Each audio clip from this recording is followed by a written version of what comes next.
2007. A lifelong Shelton resident, Jason served for many years as the volunteer chief of Shelton's Echo Hose Ambulance.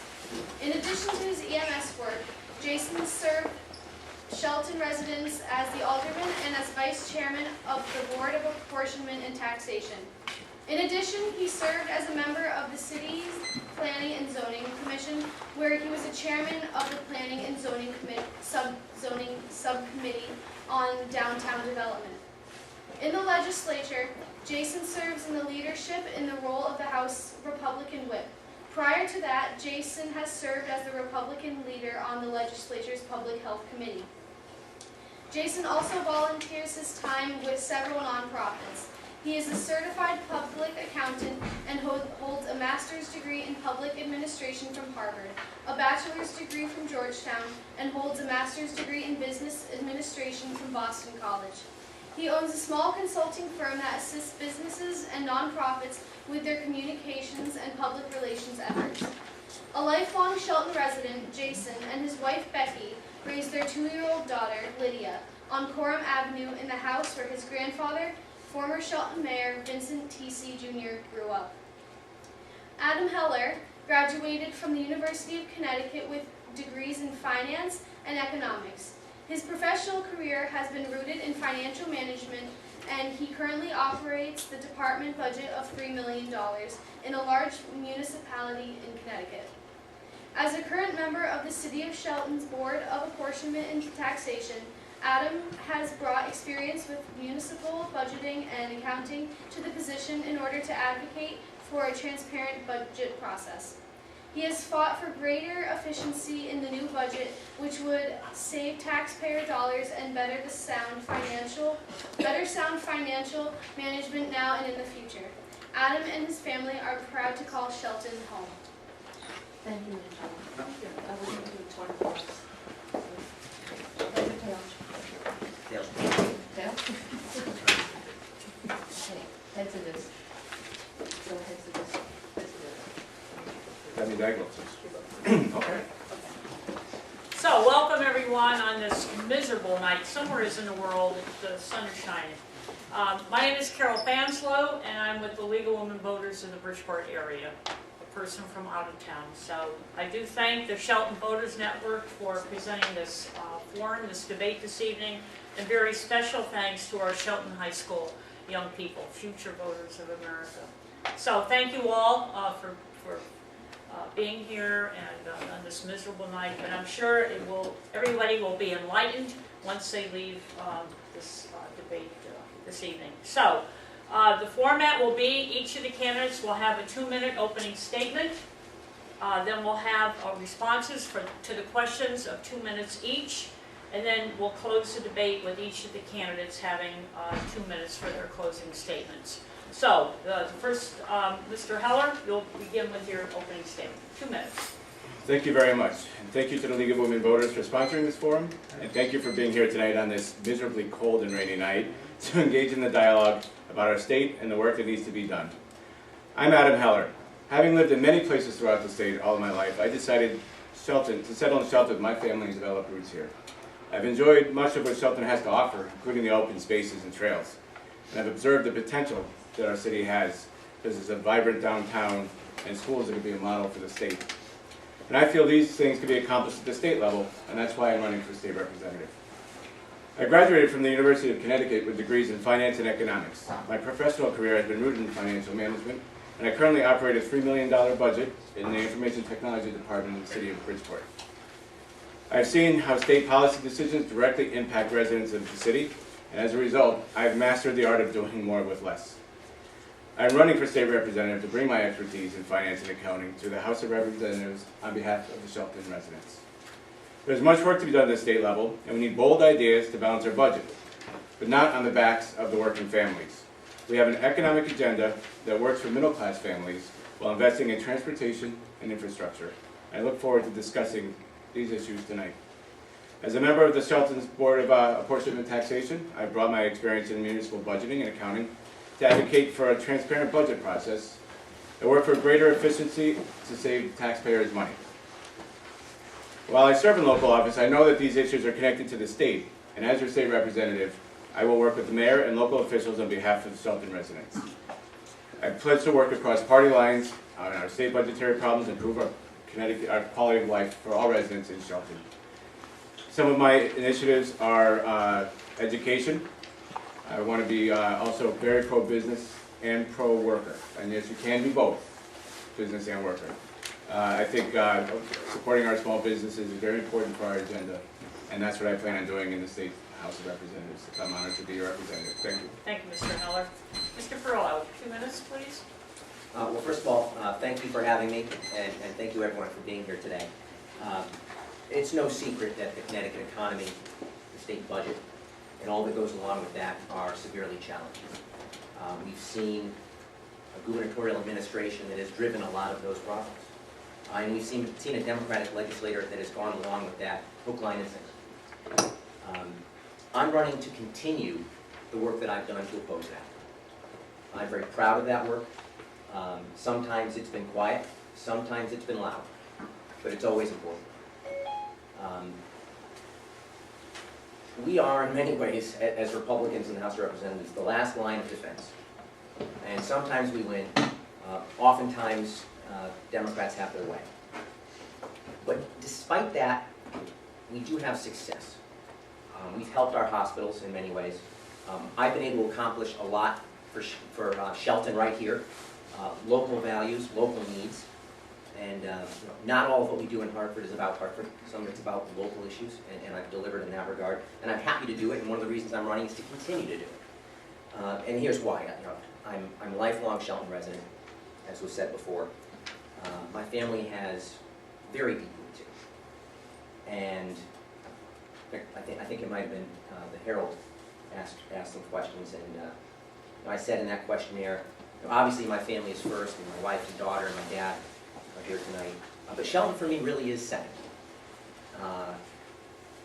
It really is an honor to do what I do. And I enjoy every minute of it. And I like to think that in the process of that, I do make a difference. And I'm just proud to be able to do that. Thank you, Mr. Perillo.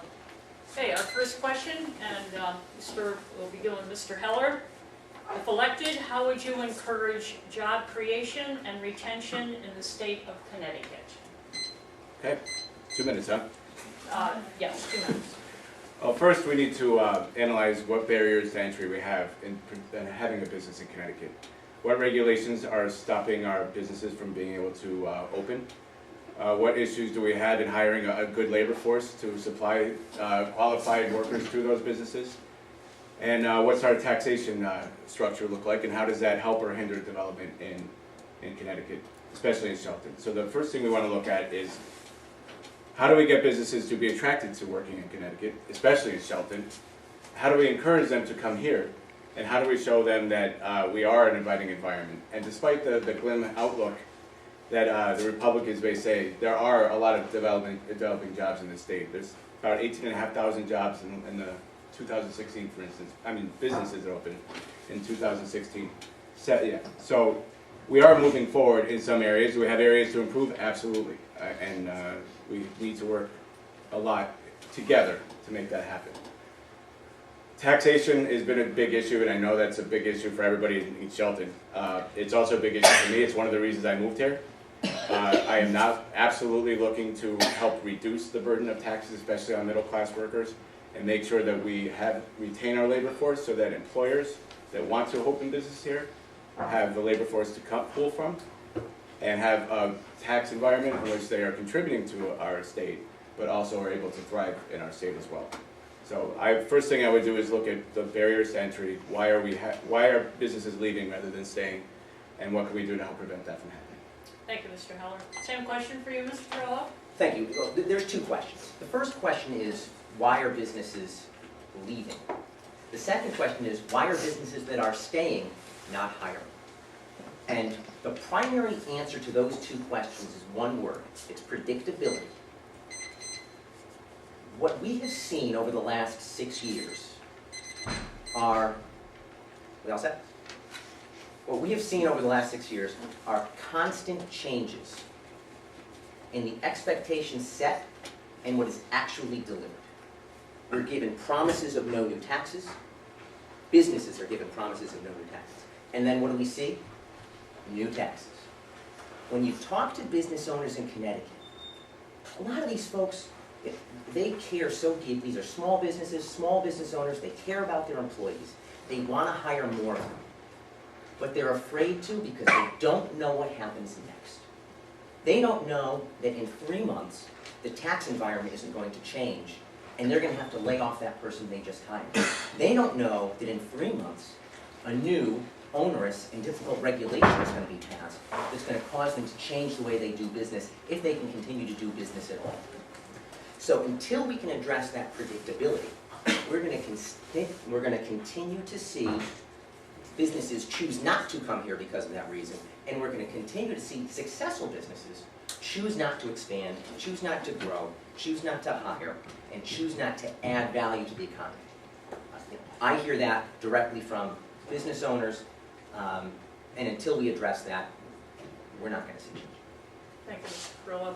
I would remind you that we'd love to have questions from the audience addressed to both candidates, so if you're so minded to write your question on a card for us, okay? The next question for Mr. Perillo, beginning with Mr. Perillo. The opioid crisis is a huge issue in the Valley. What are some ways you plan to address this issue? Well, it's not just an issue in the Valley, it's an issue not just in Connecticut as well, but all over New England. One of the things that we have done, and we've had some success in this area, is addressing access to a drug called Narcan, which can really save lives for those experiencing an opioid overdose. The second thing we've done, and it's very, very important, a lot of folks who get hooked on opiates do so unassumingly, unexpectedly. You know, they got a bad back, and they go to see their doctor. And the doctor gives them a little bit of Percocet, just to take the edge off. And that begins the downward spiral. So what we've done in Connecticut is placed restrictions on the number of, the size of dosages that physicians can prescribe, especially the first time the physician sees the patient. It gives the physician the opportunity to measure that result, and it allows the physician to get to know that patient a little bit better so they don't overprescribe. That's sort of what we've done, but the question is what we're going to do. In Connecticut, there are a lot of recovery centers, and insurance companies like to, for patients who go to those recovery centers, insurance companies like to pay the patient directly. Think about that for a second. These are long stays, these are expensive stays. This can be $10,000 to $20,000, $30,000. Someone who's just out of recovery should not be sitting on a couch with a $30,000 check. It's a recipe for disaster.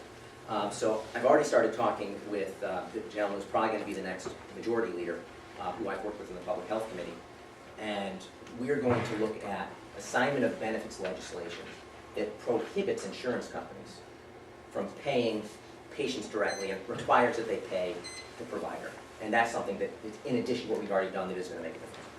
Thank you, Mr. Perillo. Same question, Mr. Heller? I think it's great that the legislature made Narcan more available to help those that are suffering from overdoses. I think it's helpful in saving lives. I think we need to also look at prescriptions that are being handed out by doctors and make sure that we are not overprescribing. I know from personal experience, I had a wisdom tooth pulled, they wanted to give me 30 days of Percocet. I thought that was an outrageous thought. A couple of Advil would have been fine, but yeah, I had access to 30 days of Percocet. That needs to stop. People who do fill those prescriptions, who may feel they do need a little help with their tooth or something, wind up putting those in their medicine cabinet, which becomes very accessible to children and other adults that are visiting as well, and that begins the cycle of people becoming addicted to opiates. Once those drugs are no longer available, they go to stronger drugs, and that becomes an issue of law enforcement and broader pictures of drugs that are coming in from overseas. What we need to do is work on making sure that doctors are correctly prescribing medication, the correct amount for the correct issue. We don't need Percocet necessarily for a wisdom tooth to be pulled. Maybe we do, but that's based on the patient. I don't think we need to look at where we're storing the drugs. We need to have education I don't think a lot of people know that, for instance, you can drop your extra drugs off at the police station. They have a little drop-off box, no one knows anything, just put them in there, and off they go, and there's no more accessibility, and then those drugs are disposed of properly. They're not accessible to anybody else at that point. I think the biggest issue is the accessibility of excess drugs that are lying around people's houses. It begins a gateway problem for further drug use down the road. So that's where I would be. Let's focus on the doctors, and let's focus on education for the public. So following up on that question, beginning with Mr. Heller, what is your opinion implementing drug education in local schools? I'm 100% for implementing drug education in local schools. I think the better the education that we have, the better decisions that people make. We can't hide from the problem. It exists all around us. All of us at one point or another know somebody who has been affected by this issue, or ourselves have been affected by this issue. This is not something we can say that children shouldn't be exposed to, because they're already exposed to it. They already see it with their friends, they already see it in medicine cabinets themselves, they already perhaps have tried it. So without this education, they go into it with much more difficulty in making the correct decision and wind up unfortunately making the wrong decision oftentimes. So I am 100% for education for high school kids and even perhaps junior high school kids as well. Thank you. Mr. Perillo? That's a simple question with a not so simple answer. Obviously, we need drug education in schools, no doubt about it. We need to make sure these kids understand the consequences of drug abuse, not even just drug abuse, but trying drugs. They need to understand that, and they're going to get it in our schools. But it goes beyond that, because that in and of itself is an unfunded mandate to local schools. Here in Shelton, every year there's a serious discussion about education costs. Shelton has done a very good job of maintaining quality education without breaking the bank.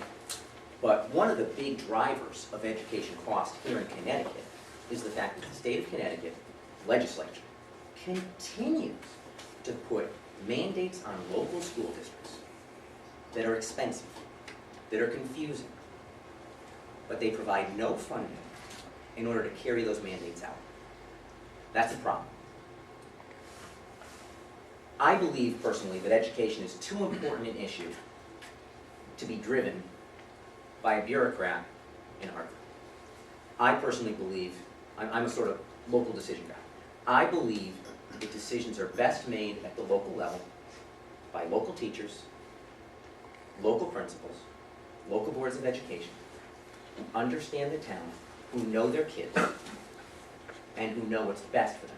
You can't do this from 50,000 feet in an ivory tower in Hartford. It can't be done that way. It shouldn't be done that way. So it's sort of a long answer to your question, but I hope it addresses it. Thank you, Mr. Perillo. The next question, beginning with Mr. Perillo, how will you help revive this economy? Well, we talked a little bit about the economy before, and part of that is predictability. But you really can't address the economy until you talk about the budget.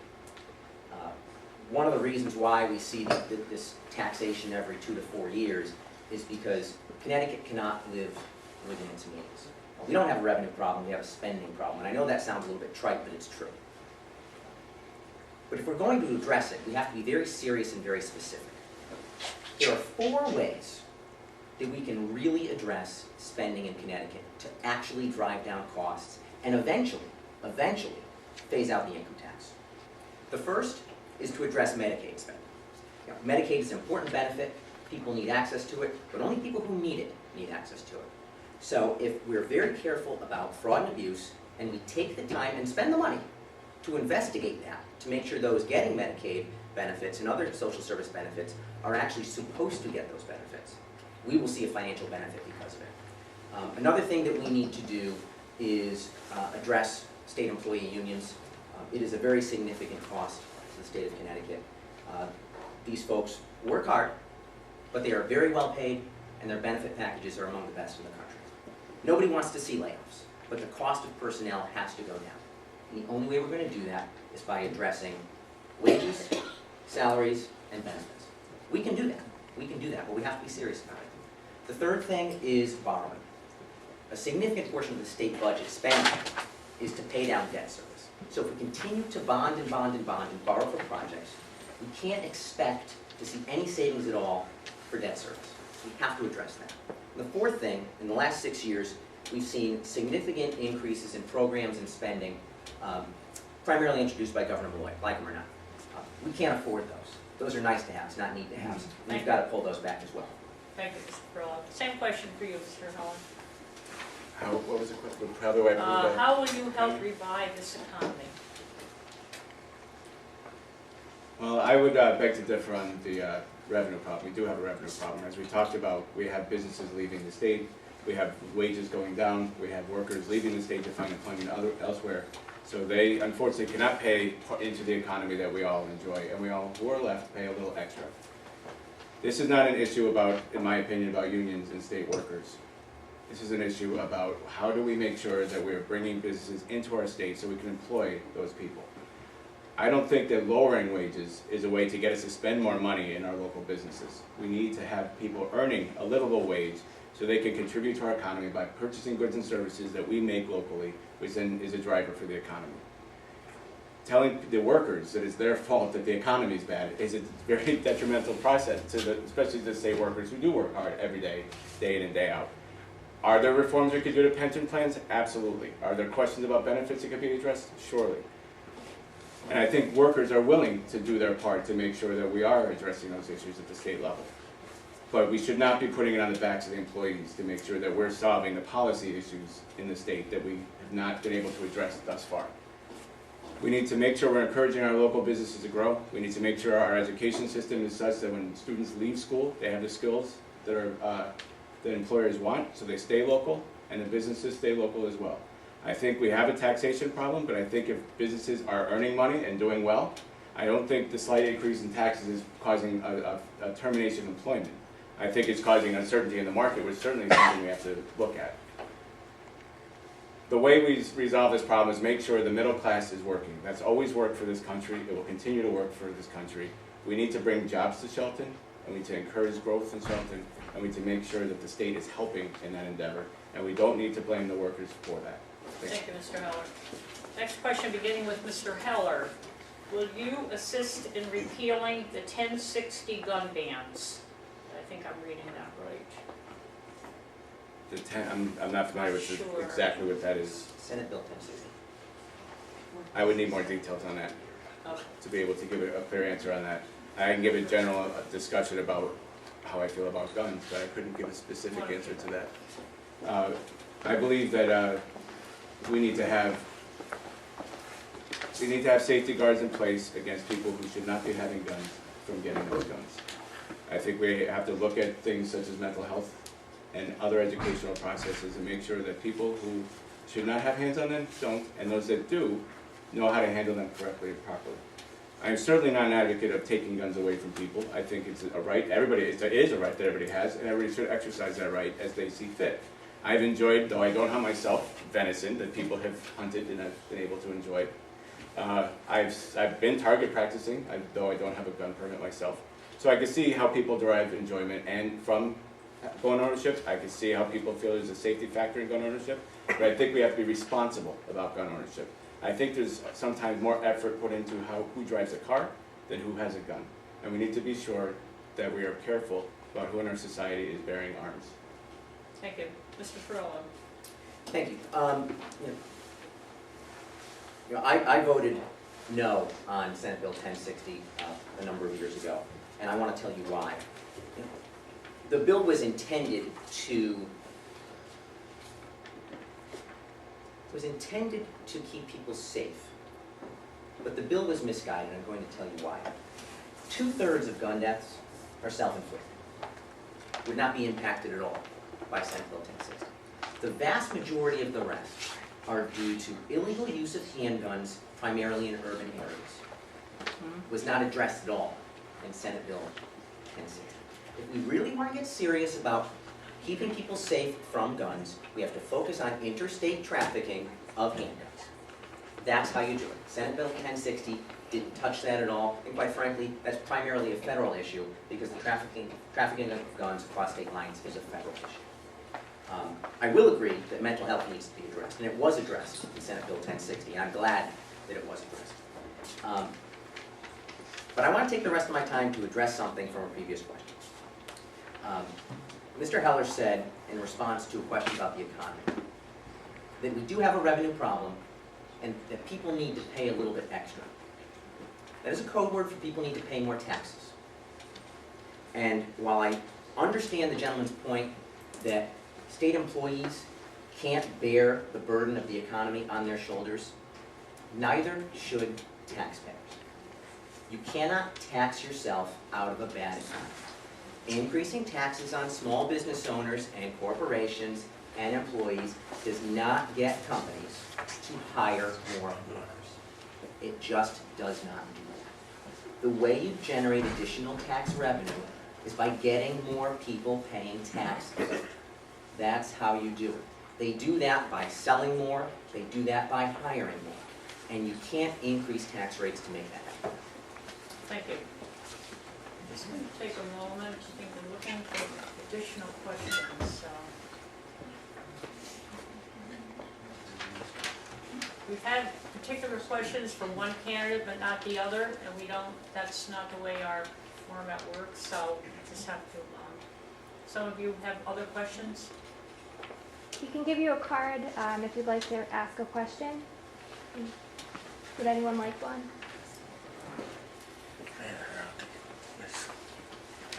Sure, everyone has a burning issue. The rest of the cancer, we have them here, so Great crowd. ask them.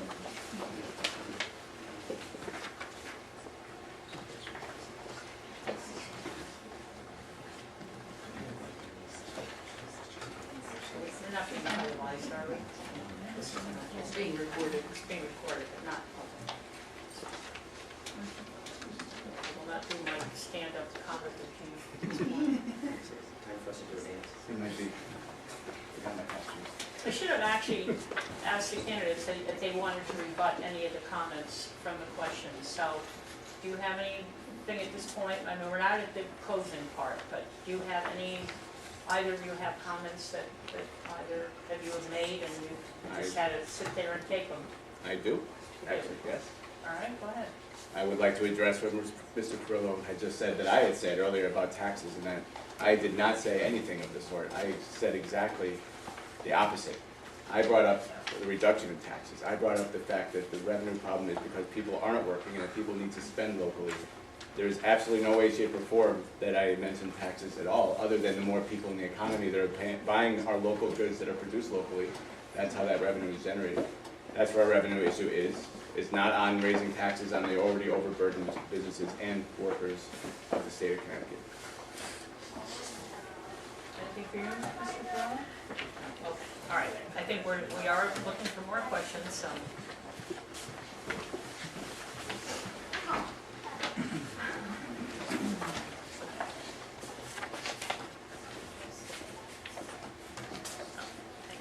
Thank you.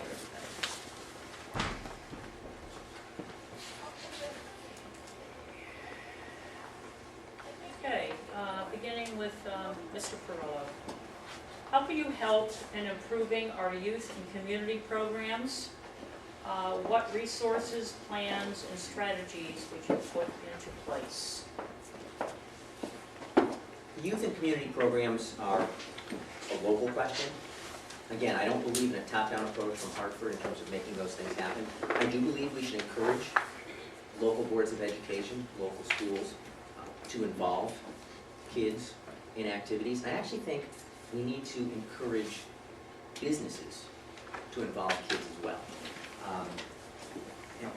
We have a great resource here in Shelton, in our Boys and Girls Club, and they do a lot. And for a lot of these kids, the Boys and Girls Club is their only option to get into the club. So here in Shelton, through the schools and with a nonprofit, we've gotten it figured out. Not every town is so lucky. But again, I want to be clear, I don't think that is something that Hartford should drive. That is something that should be left to local communities, local leaders, local nonprofits, and local businesses. We are all creative. We can all come up with ways to help kids in the community, and each locality should be left to do that on their own. Thank you. Mr. Heller. I do agree that we are creative, and I do agree that we can come up with ways to make activities for children more engaging and make sure that our youth have programs to go to other than perhaps our Great Boys and Girls Club, and we should engage businesses. I differ on the leaving it strictly to the locality to do so. If we were to, let's say, abandon the State Board of Education, as it sounds like Mr. Perillo would like to do, and leave it strictly to the local boards of education, we'd have a significant disparity in education in the state of Connecticut. And as we know, there's a huge issue, and I believe there's a court case recently saying such, that we have a right in Connecticut to quality education, and all students have that right to quality education. By removing standards, a minimum set of standards from the state and putting it on the locality, some towns like Shelton will do very well. And then other towns that are very close to us may not do as well. And that disparity causes significant issues between the towns. We need to make sure that education, that we have math and reading skills, bare minimum of what we need to do to be able to produce and be good workers and good contributors to our society. A lack of standards in our education system, and without having a bare minimum, removes that. If we don't have that, then having youth programs makes it much more difficult, because then out-of-town children want to participate in the great programs that we have. And then we wind up having to either turn children away, or we have to then allow them in, which means that people who are not contributing to our town are now able to participate in things that are offered in our town. We need to help Shelton develop youth programs and help the children become productive and happy adults. But we can't do it at the expense of local towns around us as well. We are all in this together, and we all have to work together to make sure everybody does well. Thank you. Just one clarifying Yes. point. Adam mentioned that perhaps I implied that I would support the elimination of the State Board of Education. So I just want to make it clear. I actually would tremendously support the elimination of the State Board of Education. So let there be no confusion. I'm absolutely in favor of it. Thank you. Heard my plea. Didn't want to see my stand-up comedy. Okay, following up on the education question, beginning with Mr. Heller, what is your position on the education equivalency issue in the state? Equal tax, position on the education equal tax issue in the state. Is this an equal tax issue in the state? Can you, I'm not clear on that. Provider, I think I'm reading this right. Equalization of education apportionment to different towns, maybe that's what they mean? Well, we can go with that. Okay, all All right. right. Well, as I was stating earlier, I do feel that everybody in the state of Connecticut, and I believe this, the Supreme Court said so as well, deserve a quality education. And there are some towns that are better at it than others. Shelton's doing a great job educating their students. Other towns perhaps need a little assistance in bringing up the standards in those towns. I think we should be helping out and making sure all towns are able to help their children educate their students. If we don't do that, it creates more of a disparity in our state, and we need to reduce the disparity in our state. Mr. Perillo spoke about uncertainty. If we have uncertainty in different neighborhoods or different towns, that causes problems amongst those towns. We can't open up a business here if we think the next town over has people that are a whole different type of person than here. We can't have that. We all need to be educated, have our students educated in an equal way. Everybody deserves a good education. It shouldn't matter where you were born geographically. It shouldn't matter what means you were born to. Everybody deserves a good education. Now, what you do with that education is completely up to you. Some will rise and some will fall. But everybody needs to be allowed to have the opportunity to have a proper education. So yes, throughout the state, we all should have good quality education for all students, no matter where they're from or where they were born. Thank you. Mr. Perillo. Well, currently in the state of Connecticut, we have education cost sharing grants, which essentially is a redistribution of wealth to specific towns to help fund their education. Here in Shelton, we get a small sliver of our entire education budget from education cost sharing. Now, I think what Mr. Heller is implying is that we need to, and if I'm wrong, please tell me, is that we need to be willing to put more money into schools that underperform. Is that correct? No. Okay, well, I don't know what he said. But the education cost sharing system right now funds the vast majority of education in our major cities here in the state of Connecticut. Significant dollars paid for by the state of Connecticut, which by the way is code for you. You pay for kids in Shelton to go to school, and you pay for kids in Bridgeport, and Hartford, and New Haven, and Stamford, and Norwalk, and Waterbury to go to school. You do that every day. You're paying for your kids and other people's kids. So let's just understand. So if we're really talking about equity, we need to accept that and understand it right off the bat. The way we in Shelton have found success in education is by doing the best we can to actually control our education locally. Quite frankly, the fact that Shelton taxpayers' dollars go to Hartford are jumbled around and then redistributed to other towns, I see as problematic. I would much prefer to keep our taxpayer dollars here in Shelton, where we can actually control it. We can't vote for who sits on the State Board of Education. We can vote for who sits on our local Board of Education. We have that choice if our money stays here in Shelton. We abdicate that choice when that money goes back. Thank you. Next question, beginning with Mr. Perillo. If I was, or if you were, a Shelton High School graduate with no income, where would I go to work in order to live the historic American dream? Mr. Perillo. That is an excellent question, and I'm going to tell you why it is becoming harder and harder for that student to find a job. And it's actually because of legislation that is extremely well intended. It's called the increase in the minimum wage. When you say people should make more, that sounds like a great idea. When you talk about a living wage, that sounds like a great idea. Let's take a look at what it actually does. It does a couple of things. A, as wages increase for all jobs, especially those entry-level jobs, as wages increase, it actually prices less skilled individuals out of the job market. So that graduate who has no skills yet, and who is not college bound, and who has no money, is going to have a hard time finding a job because he's not qualified to be paid the money that that entry-level job pays. That's one problem.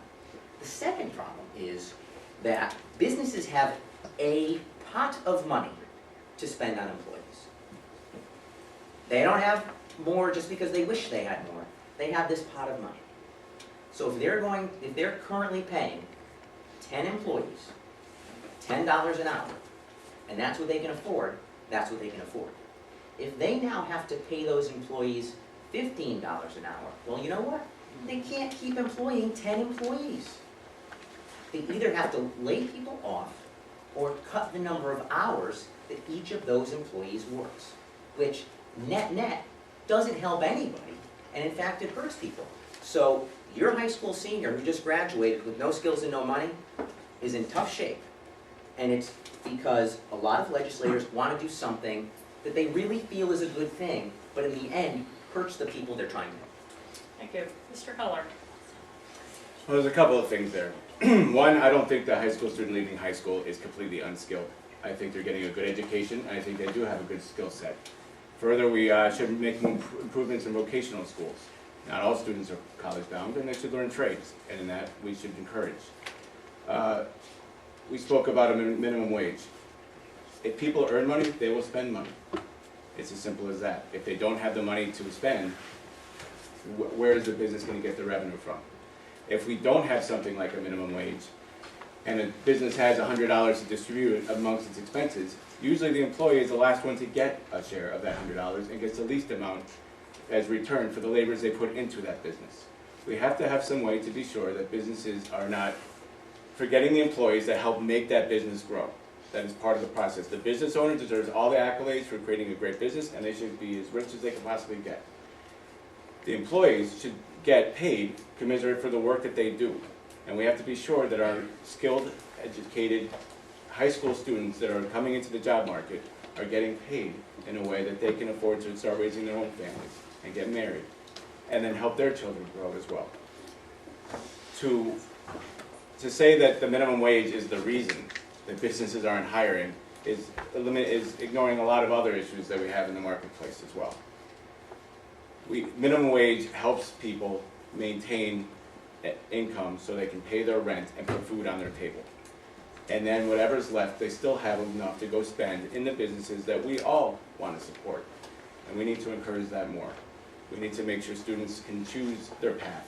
And if they want a trade, they should have the opportunity to go into a trade. If they want to go to college, they should have the opportunity to go to college. So, that's the way I feel about that. Yes, Mr.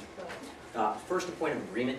I actually think that we have created a culture where we're driving kids toward college who quite frankly should not be driven toward college, and there's really a lack of understanding and respect for the trades and the trade schools here in the state and throughout the country, quite frankly. We're putting square pegs into round holes, and we're really setting a lot of these kids up for failure by sending them off and practically demanding that they go to college. Oh, and in fact, they should. But one thing I do want to address, though, the statement that the employee is the last person to get any money in a business just shows a tremendous lack of understanding of businesses and business owners. Business owners need good people, they want good people, they know they need to pay those people. But if they can't afford to because their taxes have gone up, if they can't afford to because the mandatory wage they pay people has gone up, then something's got to give. Something's got to give. Uncle Sam and the Connecticut Department of Revenue Services are getting their money. They're getting it. They're the first people to get paid. The first. So if we want to help the guy that my opponent thinks is getting the money last, we got to deal with the governments that are taking that money first. Thank you. Okay, beginning with Mr. Heller. How do we stop companies like GE from leaving the state? And somebody also said, what do we do if Sikorsky leaves Connecticut? So, large question. That is a big question. Well, the first thing we have to do, unfortunately, just to stop the bleeding, is do what we've done a little bit, which is provide incentive to companies to stay. I'm loath to do so, but the state of the economy as it is and the crisis we have of companies leaving, we need to entice them to stay. Now, why is it that they're leaving? We all know, as we talked about tonight, taxes. We understand that they feel that in this state we have a higher tax rate than in other states, and they feel that all things being equal, they can go to another state and pay and make a better profit and pay lower taxes, which in most cases, unfortunately, is true. And we need to look at how can we address that issue. Taxes are an issue corporate-wide, and we have to look at that. But it's also, again, with the labor force. We have people and students leaving the state as well. We need to encourage them to stay. Good labor force. If the company's doing well, a little extra taxes probably is not going to be doing much to their bottom line if they're doing well profit-wise. If the economy is shrinking, labor force is leaving, spending is down, money in your pockets is down, there's nothing keeping the company here, and taxes become overburdensome. So the thing we have to address, unfortunately, early on, is make sure that we keep companies here. In some cases, we've done that. It's been advertised, and Sikorsky might be one of those that we have to say, what do we need to do to make you stay here? Once you're here, what do we need to do to make sure you stay here? What do we need to do to help make sure you have the employees that you need, that you have the tax structure you need, that you have the certainty in the marketplace that was spoken about earlier that you need, to make sure that you will stay here and be a contributing member of our society in Connecticut? Thank you. Mr. Perillo. First, let's talk about businesses leaving. Let's talk about Sikorsky. A lot of states, particularly down south, are actively courting businesses here in Connecticut, and in fact here in Shelton. Business owners here get calls every day from business development agencies in other states saying, come on down to South Carolina. We will give you this, we will give you this, we will give you this. We want you. Here in Connecticut, and I supported the arrangement with Sikorsky, but I wish I didn't have to. Because here in Connecticut, we're not giving businesses incentives to move here. We're begging businesses to stay. We are doing whatever we can on hand and knees, begging businesses to stay, and we shouldn't have to do that.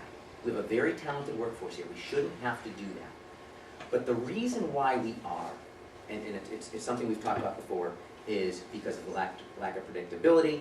Adam talked about the tax structure. We cannot continue to function as a state that treats businesses the way it does and expect that they're going to want to be here. We have to understand the businesses. We have to understand what it means to own a business here in Connecticut. And quite frankly, we have to respect business owners, which we don't do. I was on the House of the Representatives maybe a year ago, and it was right around the time that GE left, and we'll talk about that too. The majority leader in the House, who will soon be the Speaker, gave a speech saying that companies like GE could afford a tax increase because it just means one less weekend on the yacht for their executives. That's a problem. That shows an absolute lack of understanding what it takes for businesses to succeed and thrive in Connecticut.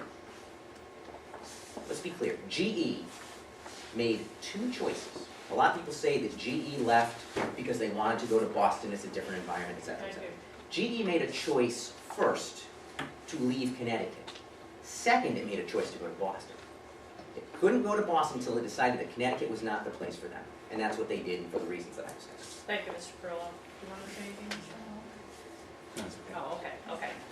All right, next question beginning with Mr. Perillo. Governor Malloy passed the largest tax increase in state history. However, there is still a budget deficit. How do you maintain the tax base and attract businesses while controlling government spending? Well, let's take a look at what those two tax increases did. Prior to those two tax increases, and I'll use round numbers, the Connecticut state government received $10 billion per year from personal income taxes. $10 billion. After the two largest tax increases in the history of the state of Connecticut, that $10 billion went down to $9 billion. Now one would think, we raise tax rates, aren't we going to generate more revenue? And that was the intent of the Malloy administration. But the exact opposite happened. And I'll tell you why. Because when you raise taxes, people leave.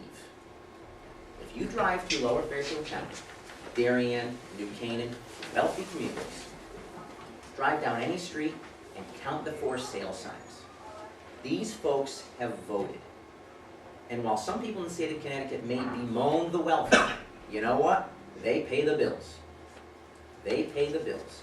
60% of Connecticut's tax revenue comes out of Fairfield County. And a significant portion of that comes from about 5 zip codes in Lower Fairfield County. So, we can't, you can't tax your way out of a recession. You can't tax your way to a better economy. So, until we address spending, and I talked about some of the ways we can do that, until we address spending, we're going to see an administration that keeps on doing the same things and doing them wrong. You can't tax your way out of it. You have to address that. Mr. Heller. I actually agree, you can't tax your way out of it. But I do disagree that simply raising a tax is a reason, and a sole reason a company leaves the state. Look, there is an equilibrium of taxes. There's an appropriate level of taxes that are bearable by everybody or unbearable by everybody, and there's a point you reach that it becomes unbearable. And there's a lot of factors that the decision has to be made by individual companies that go into that, decide what is an unbearable tax burden. GE perhaps realized that it is an unbearable tax burden for them and chose to leave. Taxes are a way for us to pay for our roads and our bridges that all businesses enjoy and use and earn money from. It's the way we get to work. If we don't have any taxes at all, then we don't get to do those things. Raising taxes there are consequences for that, and unfortunately we are experiencing some of them now that perhaps we went too far with the taxes. There is an equilibrium though, and if a company is making one more dollar than they were making yesterday, then the tax that they're paying that day is not a factor at that point. If we raise the tax and that dollar goes away, then it's a huge factor, because now they're not making the profit they need to survive and grow. They need to make enough money to grow. They need to make a profit. No one's begrudging the wealthy for growing businesses and enjoying the fruits of their labor at all. However, no one leaves strictly because of a tax issue. There's other issues that are a factor as well. It's environmental issues like we talked about with our workforce. There's the roads. We have not the best road system that luckily lately we see improvements on. We need to make different changes in railway and in bridges and in our ferry systems to make it easier to get places. Those are all constrictors on businesses that taxes contribute to. It's not the sole factor companies leave if they're making the money they need to make. There's a cost in relocating, and if the cost is lower than the taxes they pay, they're gonna go. If the cost is higher to relocate than staying, then they'll stay. So we need to look at the costs associated with doing business in Connecticut and how we can make it work for everybody. Thank you, Mr. Heller. Anybody? On the topic of taxes, and we focused on taxes on businesses and employers, but that's not the only type of tax that chases people out of Connecticut. Let's take one very simple, the estate tax. The state of Connecticut has an estate tax, and it's geared towards high net worth individuals, really, really rich people.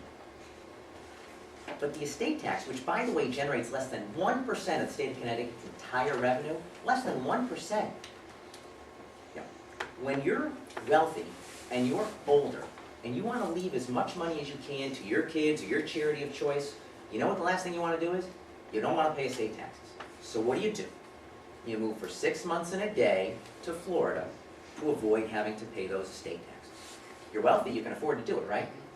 But you don't just take that estate tax money with you.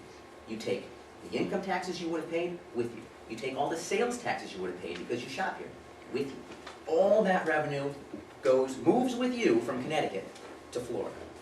So because we want that less than 1% of revenue through the estate tax, we lose so much revenue because of it. So it's not just increased revenue on businesses and employers that changes the revenue dynamic, it's also taxes on individuals, and in this case, the estate tax. Thank you, Mr. Perillo. Beginning with Mr. Heller. I'm sorry, Mr. Perillo. Yes, Mr. Heller. On a broad scale, are there any initiatives that you see being implemented in other states that you want to see happen in Connecticut? Yeah, a couple of years ago I was out in Denver and I saw they were doing a huge investment in rail. There was a light rail that goes all around the city of Denver. When I went out there the first time I saw that under construction. Huge number of jobs just in building the railway. It covered a large amount of area. I go back to Denver a couple of years later, it's completed. The congestion in downtown has been reduced.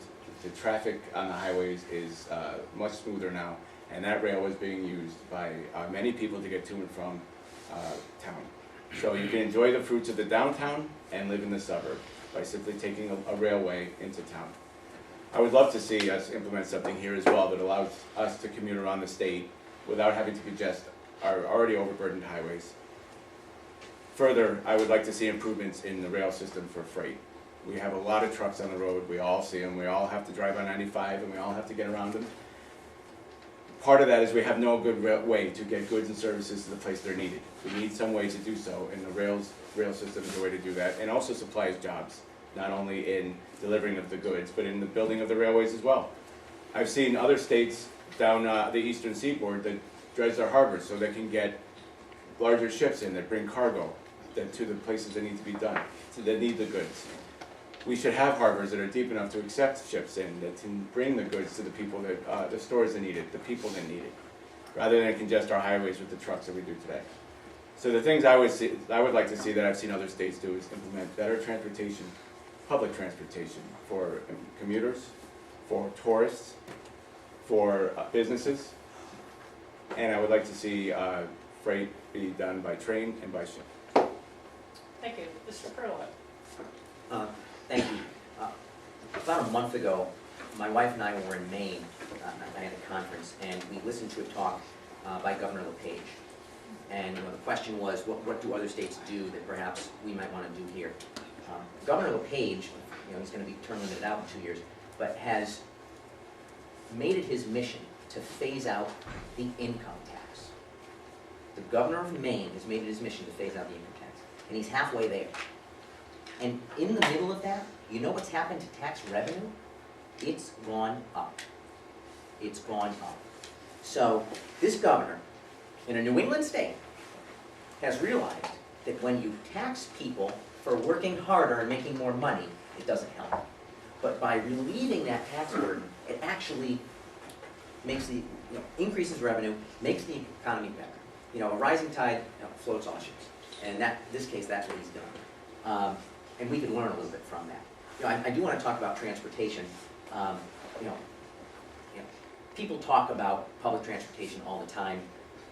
I've never seen a transportation study done that actually could deliver the number of trips it said it could deliver. I've seen transportation studies that have more trips than there are people to actually take the trips.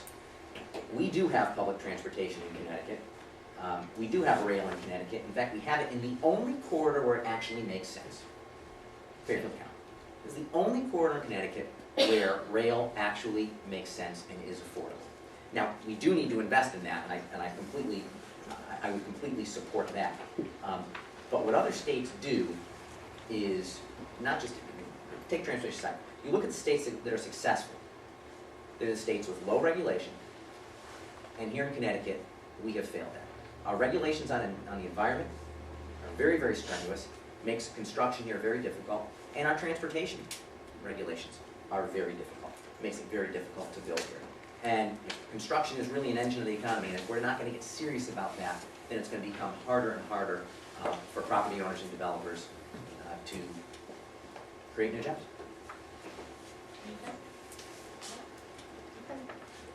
Okay, one way to curb expenses would be to regionalize similar services. Also to have suburban communities to help urban areas to supply services for their citizens. For example, hospitals and colleges. Mr. Perillo, what are your ideas on this subject? I think the devil's in the details on that. The question really is, where do you draw the line? There are absolutely services that need to be regionalized. There's no doubt about it in my mind. We have 169 cities and towns, some of them with, believe it or not, under 1,000 residents. Not every town needs its own police chief, needs its own fire chief, needs its own school superintendent. We do have regional school systems, so in some ways that's mitigated. But the question is, where do you draw that line? At what population level do municipalities, should municipalities not regionalize? Now, we're a very parochial state with 169 cities and towns, as I said. A lot of folks sort of want to control their territory. And I get that, and a lot of towns say to me, I don't want to inherit somebody else's problems, and I understand that too. But there does reach a point where regionalization does make sense, and there are certain areas operationally in municipalities where it makes sense. We talk about regional dispatching for fire and police and emergency medical services. That makes sense in many instances. That's just one example. But I shy away from what many folks have sort of pounded the regionalization drum, and it's a regionalization of everything at all costs. I can't support that because there are certain instances where that's just not right. I happen to agree, 100%. There is actually a level of regionalization that I think is appropriate, and there is a level that we go too far. I do agree that something such as fire and police dispatch is important. I work for the city of Bridgeport. I see that we have a very good facility there for dispatching. I hear that in California, they have a huge state, and they have far fewer dispatchers. I think there's 3 in the whole state for dispatching fire and police. We have basically 1 for every town. We certainly could reduce costs for everybody by consolidating some of these into a regional effort. I see the burden of Bridgeport, for instance, on having hospitals and courthouses that we all use. But as we pointed out earlier, with redistribution that was brought up earlier, those are not paid for necessarily because there's no tax revenue on land that has a hospital, or tax revenue on land that has a courthouse on it. The state's supposed to supply that, but that never quite comes through. So there is definitely a need to regionalize a lot of these services, and I agree 100% that we need to look into that, and we do have to do it carefully, and we do have to respect the sovereignty of each municipality. Thank you. Okay, the next is subject to tolls. Should we bring them back? What should we do about tolls in Connecticut? Mr. Heller. This is a tough one. I'm reluctant to bring tolls in, but I see that it is a way that we could derive some revenue from the people that use our roads and enjoy our roads by traveling through our state and don't in any other way contribute to the support of those roads. I would like to see tolls, if they're happening, to only be the type that do not have the toll booths up before that cause deaths, that slow down traffic. They're developing, I know, in New York and in Massachusetts the next couple of years. They're just going to be those things over the highway where you drive through it, you don't slow down at all. They either use your Easy Pass or they take a picture of your license plate. If we were to do that, and we were to have it at the borders, I think there's something to look at there. I'm not a huge advocate of doing so, but I think there is something to be looked at in doing that. There's a cost associated with developing the toll booths, but if they were not obstructive, if they don't slow down the traffic, and we can limit their use. I don't want to see them growing everywhere throughout the state. Then it's something I think we should explore. Mr. Perillo? For me, the question of tolls isn't a difficult situation, difficult question at all. Right now in the state of Connecticut, the entire cost of our roads and bridges is borne by Connecticut residents in the gas tax. We all know it. I would support tolls on the borders if, and only if, we lowered the gas tax to give Connecticut residents some relief from the taxes they already pay. So I don't see it necessarily as, my opponent said he wants to generate more revenue for the roads. I don't see it as a way to get people again. I'm not trying to grab you at the borders because I want to get into your wallet. I see it as a way to ameliorate the taxes that Connecticut drivers are already experiencing by paying the gas tax. So if we implement tolls, we need to cut the gas tax such that folks don't have to pay them, or at least not as much as they do. Thank you. Mr. Perillo, discussing the deficit that will be facing us in Connecticut, what will you do about it? Well, in the current How do fiscal we solve it? Sure. In the current fiscal year, we've already got about an $80 million deficit. That's the year we're in right now. And projections are that we're going to see $1.1 billion in the next fiscal year, $1.1 billion in the next fiscal year, and $1.2 billion in the year after that. The only way we can really get serious about it, and I've said this before and I say it again, you don't get serious about it by looking for additional revenue sources. You just don't. We've got to get very serious about spending cuts. You know what? Somebody's ox has to get gored. That's just the way it is. You know, I served on the Appropriations Committee for a long time, and I've sat through the public hearings, and you know, for aldermen and you know, tax board members, you've sat through them too, and everybody wants their piece of the pie. And in some cases, they just want you to make the pie bigger because they want their money. I get it. But sometimes you just have to say no. Sometimes you actually have to cut what has already been budgeted. And we're talking about budget deficits. That's the only way you really do it. You don't do it by raising taxes. You can't do it by raising taxes. You do it by getting very, very serious about spending cuts. And I've already outlined some that I think we need to pursue. But that's how you bridge those gaps. That's how you bridge those gaps. Now, the year we're in right now is, we're already currently in the middle of a budget. So we can't really talk about budget changes, but in the next 2 fiscal years, we actually have a chance, another bite at the apple. We've passed budgets, 2-year budgets here in Connecticut. We have another bite at the apple to implement those 4 points that I talked about. I think it might have been in the first question. But if we're not serious about it, it's not going to happen. But quite frankly, our back is against the wall. The number of choices available to us at this point, available to the government at this point, are so few. I've said as much as I can possibly say about this spending cuts. Mr. Heller? I agree in the short term that we need to make spending cuts. Where I do disagree is doing it on the backs of the workers that help make the state safe on our roads, to pick up our garbage, to patrol our streets. We need to look at where we're spending our money, why we're spending our money. This is something I do working for a municipality already. I've kept the same budget for over 10 years because I look at where I'm spending the money and I make sure that if we're spending money, it's going to a purpose and it's driving a revenue source, or it's cutting a cost for somebody else. We don't spend money for the sake of spending money. And in some cases, unfortunately, governments do that. In the state especially, sometimes it becomes a habit. You just spend money because that's what we've always done. Or I said if I had a dime for every time I heard that phrase, when I asked why we do something in a city, I wouldn't have to work anymore because unfortunately it's a lot of a habit. And we need to take a serious look at that. And just like we talked about regionalization and that people tend to want to hold on to their kingdoms, the same as in any other employment, any other company, and government's no different. People who've been there a while, people who've had momentum, people who've been used to certain things in a certain way, are used to having their budget set the same way. One of the things that we need to do is, it's very difficult to implement, but I think we need to look at something similar or close to a zero-based budgeting. Let's build our budget up instead of start knocking it down.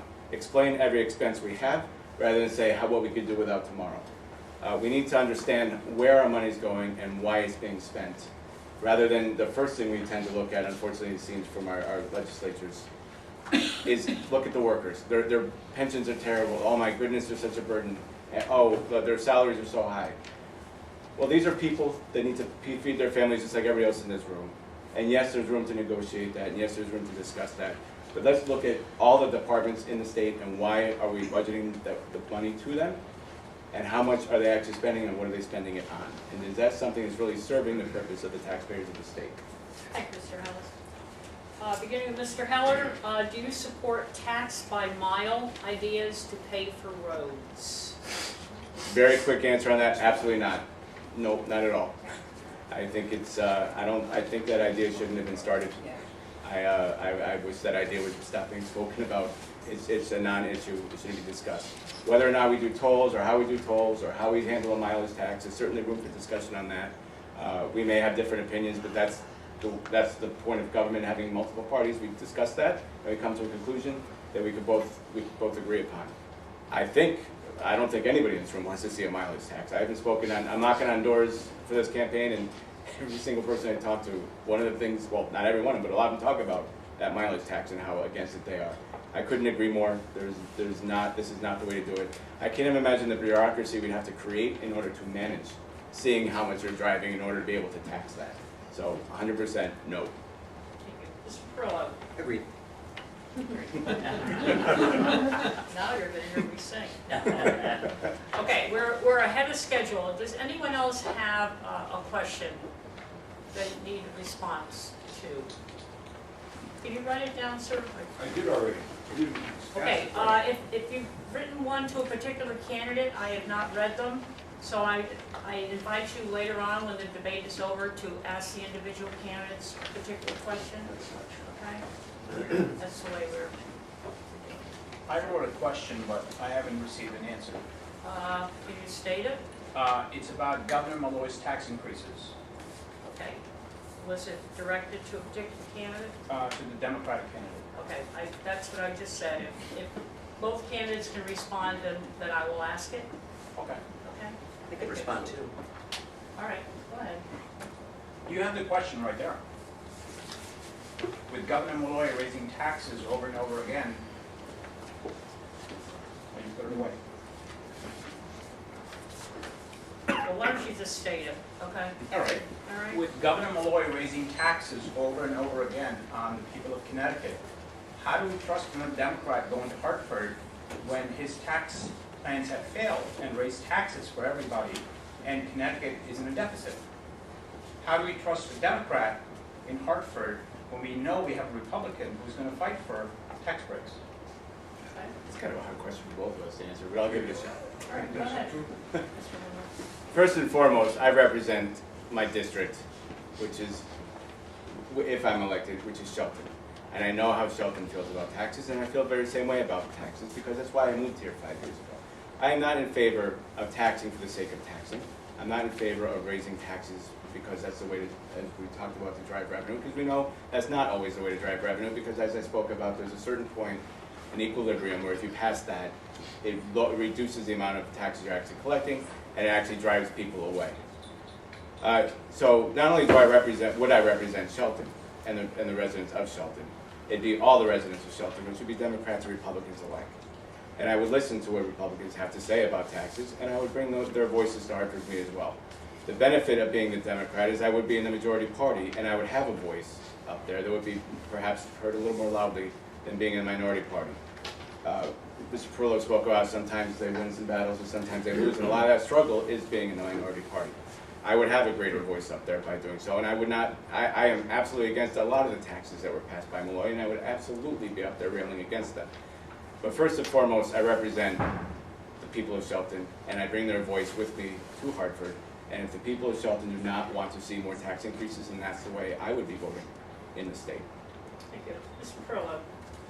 When I first ran for office in 2007, my opponent at the time, who by the way is a fantastic guy, said during a debate just like this, that voters should vote for him because he was a Democrat and he would be in the majority. And I would just simply say that it's really about the person. The letter after your name only matters so much. But that being said, I've been doing forums like this for a number of years. Oftentimes they're in other towns, valley-wide forums, where Democrats do attend and are asked questions. Oftentimes the Valley of Chambers. It's funny to watch. And in a room full of business people who are concerned about the tax and economic environment here in Connecticut, I watch Democratic legislators sound just like me. They promise low taxes. They promise an improved economy. They promise lower regulations, fewer regulations. And the next day, they go to Hartford and they vote with Dan Malloy to raise taxes, to increase regulation, and to hurt businesses. If I had a nickel for every time I saw that, I would probably be rich, but I'd be wealthier. It is every 2 years. Every 2 years. It's common. So, I don't know. I would just hear my experience on that. Take it forward. Okay, we are going to do our closing statements at this point. Yes, sir. Yes, I have a question. I believe that both candidates have disparate views on raising the minimum wage. Perhaps each candidate could explain their position with regard to the minimum wage. They did it already? Okay.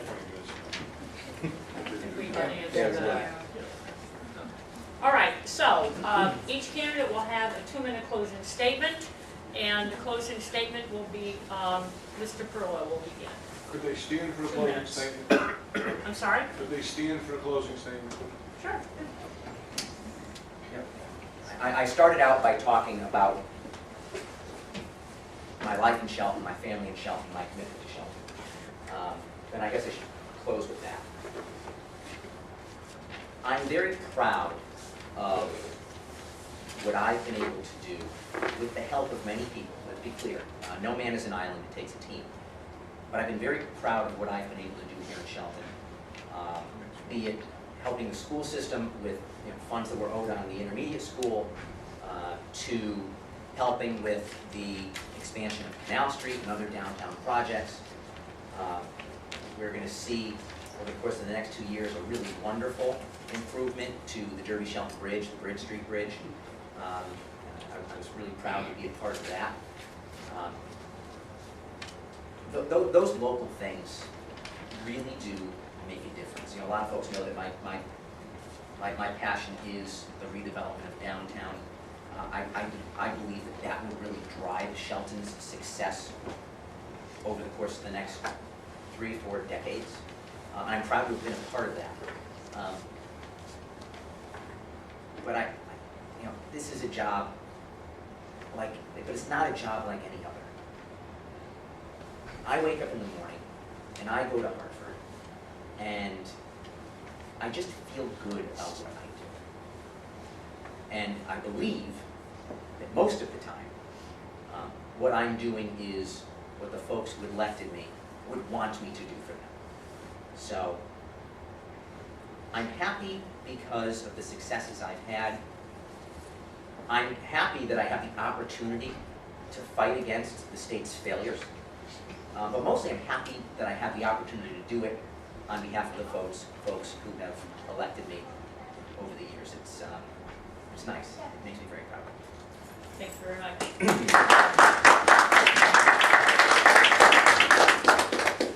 Well, first I want to thank everybody for being here tonight. Thank you for your questions. They're thought-provoking, and I thought it brought a good dialogue. I'd like to go to Hartford because I'd like to see something to work towards rather than fight against. I hear a lot, especially from the Republicans, about how we have to fight Lloyd, fight this, fight that, fight this. We're not supposed to be fighting, we're supposed to be working for the people that we represent. And that's why I want to go to Hartford, to represent all of you and bring your views to Hartford to make sure your voices are heard out there. We need to make improvements in our school systems. We need to help Shelton with that. We need to make improvements in our infrastructure. We need to make improvements in our roads. The state can help with that. They should be there for that. We should be getting a representative up there that can be there to work with the colleagues to make sure that happens. The role of the state representative in the 113th is not to be the antagonist to the government. We get elected to be part of the government. We are there to represent the people, to represent a form of government. Sometimes we have to be the voice of reason against our own party. My opponent tends to vote with his party. 95% of the time he does vote with his party. The question came up earlier is how do you trust the Democrats to do that, to make sure that we're watching out for you. I won't be voting with my party 100% of the time. Unemployment taxation is a lot of times the Republicans are saying, wow, let's do that. You know, I don't tax for the sake of taxing. We don't spend for the sake of spending. We have to look at what makes sense, what the people of Shelton are looking for, and we have to make sure that they're being represented in Hartford. And that's what I'm hoping to do as your representative, and I thank you. And I'm looking forward to the opportunity to serve you if you were to vote for me. Thank